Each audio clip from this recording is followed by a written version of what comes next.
रावलपिंडी में थाना चौंतरा के इलाके चक्री में स्कूल टीचर ने 8वीं जमात की तालिबा पर मुबैना तशद्दुद किया।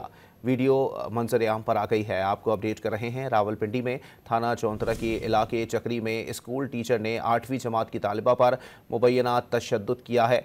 स्कूल टीचर ने बच्ची को पाइप से बदतरीन तशद्दुद का निशाना बनाया। रावलपिंडी में यह वाक़या पेश आया है। थाना चौंतरा के इलाके चक्री में स्कूल टीचर ने 8वीं जमात की तालिबा पर मुबैना तशद्दुद किया है। रावलपिंडी में थाना चौंतरा के इलाके चक्री में स्कूल टीचर ने 8वीं जमात की तालिबा पर मुबैना तशद्दुद किया।